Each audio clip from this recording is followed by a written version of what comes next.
Welcome students, मैं आपका teacher विपुल वर्मा और मैंने आज जो आपके लिए टॉपिक चूज किया है यह क्लास 9th का है। क्लास 9th हमारे लिए एक बड़ा इंपॉर्टेंट क्लास होता है। जब हम क्लास 8 से क्लास 9th में प्रमोट होकर के आते हैं तो फिर एक अलग तरीके से हम पढ़ाई को देखते हैं। हमें एक ऐसा फीलिंग होता है जो अब कुछ ऐसा हमें पढ़ना है जिससे कि हम आगे के हायर क्लासेस की पढ़ाई को जब पढ़ेंगे तो उसमें हमें काफी मदद मिलेगी। इस तरह की बातों से हमारा दिमाग जो होता है ना वो घिरा हुआ रहता है, क्योंकि अक्सर हम अपने बड़ों को ऐसा बोलते हुए सुनते हैं कि क्लास 9th और 10th जो है वो हमारे करियर बिल्डिंग के लिए काफी इंपॉर्टेंट क्लास होता है। जी हाँ, मेरा भी ऐसा मानना है कि क्लास 9th जो है वो बिल्कुल एक बेस क्लास है, एक ऐसा फंडामेंटल क्लास है जहां पर आप अपनी चीजों को पढ़ते हैं तो आगे के हायर क्लासेस में आपको इसको पढ़ने में काफी मदद मिलती है। लेकिन इसके लिए आपको बिल्कुल डरने की जरूरत नहीं है, घबराने की जरूरत नहीं है कि ये कोई बहुत ही डिफिकल्ट क्लास है और इसमें जो भी चीजें आपके पास में है वो काफी मुश्किल है। बस आपको करना है क्या कि जो भी चीजें आप पढ़ रहे हैं, जो भी आप साइंस में पढ़ रहे हैं, चाहे मैथ्स में पढ़ रहे हैं, सोशल में पढ़ रहे हैं, जो भी चैप्टर्स, जो भी सब्जेक्ट्स आप पढ़ रहे हैं उसको आप कंसेप्चुअली पढ़िए, उसको आप बिल्कुल समझ करके पढ़िए। तो जब आप बिल्कुल समझ करके उसको पढ़ेंगे तो निश्चित तौर पर यह क्लास आपको बड़ा ही आसान और अभी तक के पढ़े हुए जितने भी क्लासेस में आपने पढ़ा है 6 में, 7 में, 8 में, उनसे ज्यादा मजेदार आपको यह क्लास लगेगा, क्योंकि इससे आपको दुनिया को एक नए एंगल से समझने का मौका मिलेगा। आपको अपने आसपास के फिजिकल वर्ल्ड को जानने का एक नया अनुभव मिलेगा। ठीक है, तो इस फिजिकल वर्ल्ड की हम बात करते हैं और फिजिकल वर्ल्ड को ही समझने के लिए जो हमारे साइंस के बुक का जो पहला चैप्टर है वह है मैटर इन आवर सराउंडिंग्स। आप देख सकते हैं चैप्टर 1 है। मैंने आपको कहा कि 9th क्लास में आने के बाद हमें क्या पढ़ना है, हमें अपने फिजिकल वर्ल्ड को, अपने आसपास के चीजों को जिस नजरिए से हम पहले से देखते आ रहे हैं उसको बदलने की जरूरत है। अब एक नया चश्मा लगाने की जरूरत है, एक नए एंगल से हम अब देखेंगे अपने अगल बगल के चीजों को। बिल्कुल ना सोचिएगा कि वो डिफिकल्ट है, बड़ा आसान है। बस हमको कंसेप्ट्स को पढ़ना है, देखना है। अगर हम 9th में इन सब कंसेप्ट्स को ठीक से समझ लें तो आगे के क्लासेस में निश्चित तौर पर हमें बड़ा मजा आएगा और हमें बिल्कुल इस बात का कंफ्यूजन नहीं होगा कि हम जब 9th से 10th से 11th में मूव करें तो किस ब्रांच की तरफ बढ़ें। हम साइंस चुने, मैथ्स चुने, आर्ट्स चुने, क्राफ्ट चुने, जो भी हम अपना जो है सो करियर बनाना चाहते हैं वो 9th में ही आप डिसाइड कर सकते हैं। ठीक है, तो मैंने कुछ ज्यादा ही बोल दिया, मुझको अब चैप्टर पर आना है। चैप्टर में पढ़ाने की कोशिश करूंगा, थोड़ा सा इंट्रोडक्शन में दे देता हूं जिससे कि थोड़ा सा आप लोगों के साथ फ्रेंडली हो सकूं। ठीक है, तो ये जो मेरा चैप्टर है मैटर इन आवर सराउंडिंग, ये हमें पढ़ना है। अब आपको मैंने कहा है, आपको मैं हर समय हर वक्त कहता हूं कि आप जो भी किताब आप फॉलो करते हो, लेकिन एनसीईआरटी किताब को आप निश्चित तौर पर फॉलो करें। चाहे आप जो भी पब्लिकेशन की किताब अपने पास रखे हैं, आपके स्कूल में चल रहा हो, लेकिन इसके अलावा जो एनसीईआरटी की किताब है उसको आप निश्चित तौर पर अपने पास रखें, क्योंकि मैंने जो वीडियो बनाया है वो पूरी तरह से मेरा प्राइमरीली मैंने फोकस किया है एनसीईआरटी की बातों पर। मैं और किसी किताब को फॉलो नहीं करता हूं, मैं और किसी किताब को पढ़ाने के लिए आपको यहां पर नहीं आया हूं। मैंने सिर्फ और सिर्फ जो बुक चूज किया है एनसीईआरटी। अगर आपके दिमाग में ऐसा लगता है कि एनसीईआरटी किताब की क्षमता किसी भी इस क्लास की किताब की तुलना में कम है तो इस गलतफहमी को पहले आप अपने दिमाग से इरेज कर लें। हर मायने में, हर मामले में ये इसके समकक्ष, इसके इक्विवेलेंट जितनी भी किताबें हैं उससे फार बेटर है, कई गुना ज्यादा ये बेहतर है।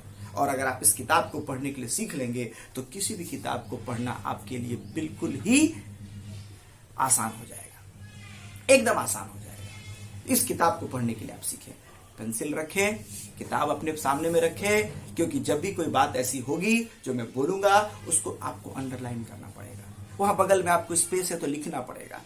तो ये सब चीज को लेकर के आप बैठिएगा।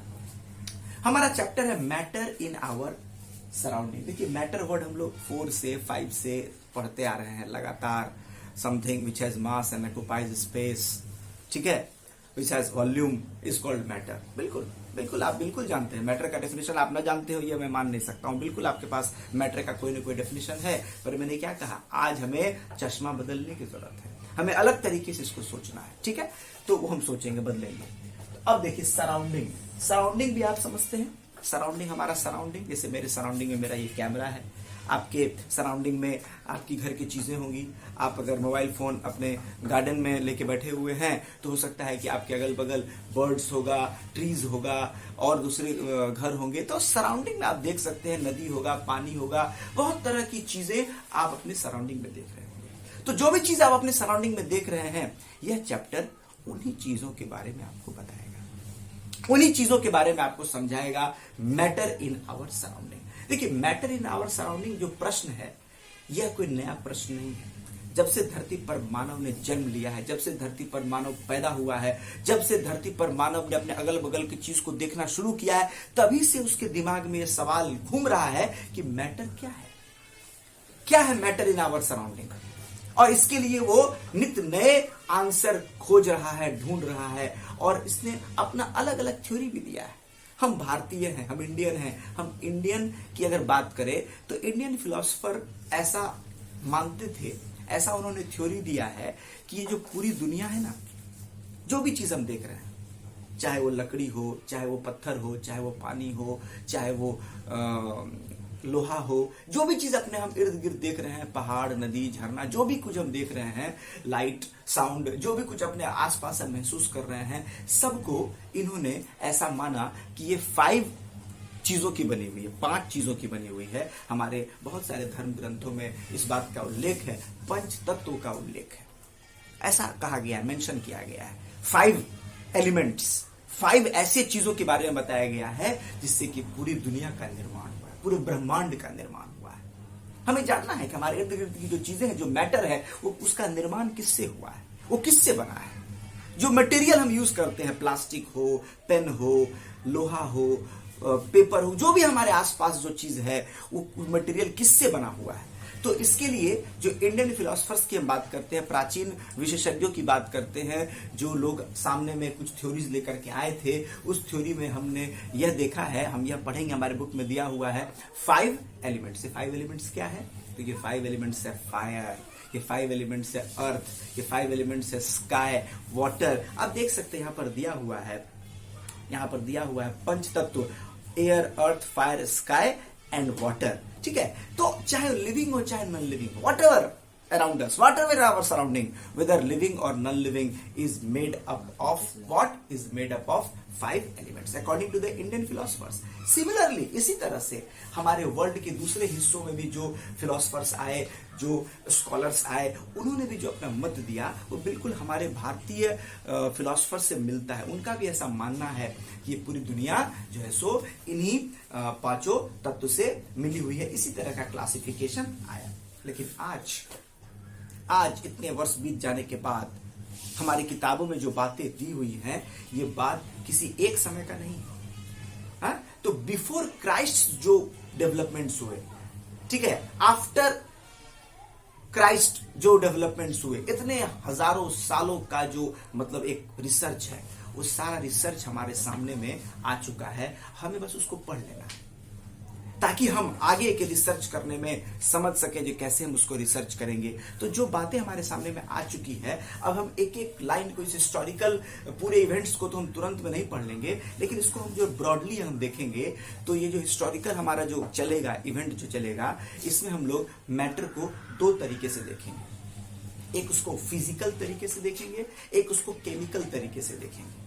फिजिकली हम मैटर को स्टडी करेंगे, केमिकली हम मैटर को स्टडी करेंगे। हमारा जो क्लासिफिकेशन होगा वो फिजिकल और केमिकल बेस्ड होगा। यह मेरा एक इंट्रोडक्शन वीडियो था। इसमें मैंने आपको सिर्फ यह बताया है कि इस चैप्टर में हम किस तरह की चीजों को पढ़ेंगे।